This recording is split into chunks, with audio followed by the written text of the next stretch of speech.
Dave. So they have for the lot number, it's letters and numbers. And for the expiration date, it's just February 3rd, 2017. So they put letters and numbers too. Okay, so for the lot number, can you tell me what like the lot number is, like an example one? Okay, so it's 300 AB 06236. Are there any spaces in there or anything? Nope. Or is it just That's all together as one. all together? Okay.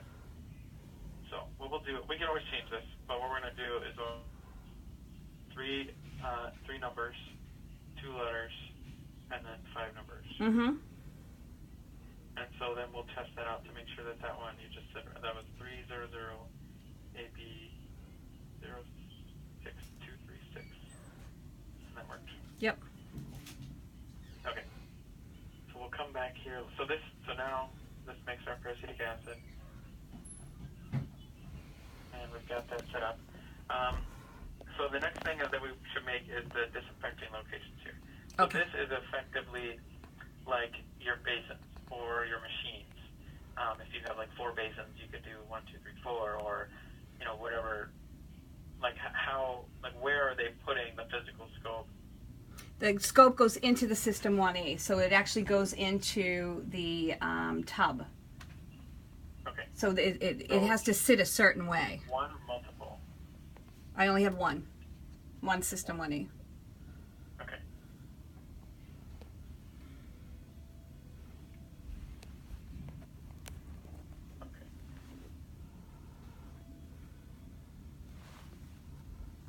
All right.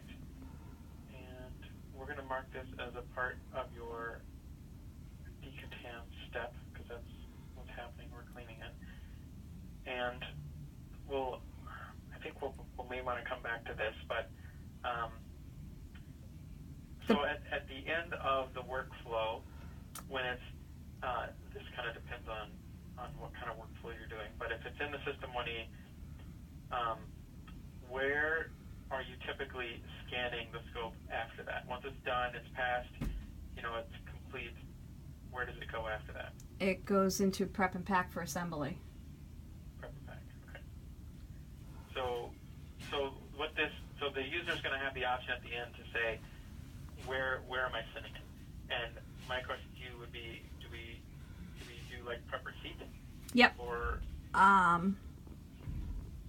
prep and pack or prep and pack receipt. Yeah, let's do this one. That way we just know that it's over there, but they haven't prep and packed it yet. Yeah, and then when they go into prep and pack, that would automatically bring it into assembly. Mm-hmm. Okay. And you can only do one of these, right? One at a time. And a machine at a time. Mm-hmm. Okay. So there's a System 1E.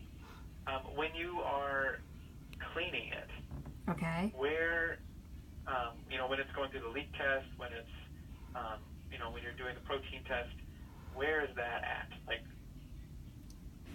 That is going. that just in decontam? That will be in decontam. All those processes will be done in decontam. So you're going to do the leak test. After you do the leak test, you're going to clean it. After you clean it, you're going to test it. Then you're going to put it into System 1E. Okay. That what you needed to know? Yes. I'm Okay. trying to think in the scenario of your scopes where you're going to sterilize them, and you're not, and you just want to do the steps to clean it. Yeah, so we'll do the leak test, we'll clean it, then we'll send it over to prep and pack receipt for them to assemble it, put it into the heating cabinet, and then go into the sterilizer. Okay. So maybe I'll come back to that one after we get the other one, after we get the System 1E one finished. Okay. So I'm going to come back in here and say that we're going to use this solution in the System 1E. And so now we can start to make, before we do that, let's make the test. So we're going to have a leak test, we know that. Mm-hmm. And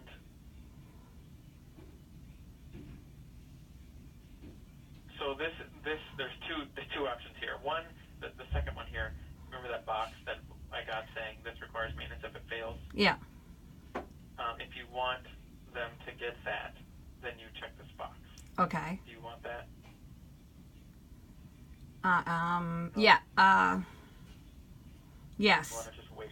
Oh, okay. Just put it down for right now. Yeah, just to see if it, yeah. Because I do want them to understand it does require maintenance if it fails. Yep.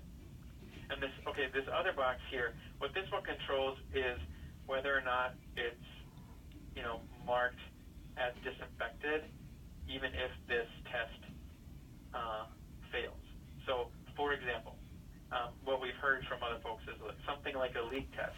If the leak test fails, I can still put it through System 1E or manually soak it in a basin just to make sure that it gets disinfected before it goes out for maintenance. Correct. So, yes, it's disinfected, right? But it's, even though it failed, that's okay. Yes.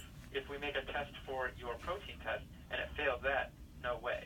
That's not, it can't be disinfected, if the protein test fails, or, the indicator of the peracetic acid fails. Correct. So would that make sense?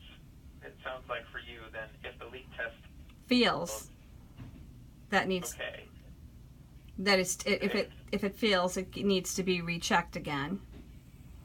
It'll need to be rechecked, but if it does end up failing because it needs to go out for maintenance, that we can still disinfect it. Yes. Okay. All right. So then the next test we want to make is the one for the protein test. Okay, Is there a so certain yeah. name for that that's more official?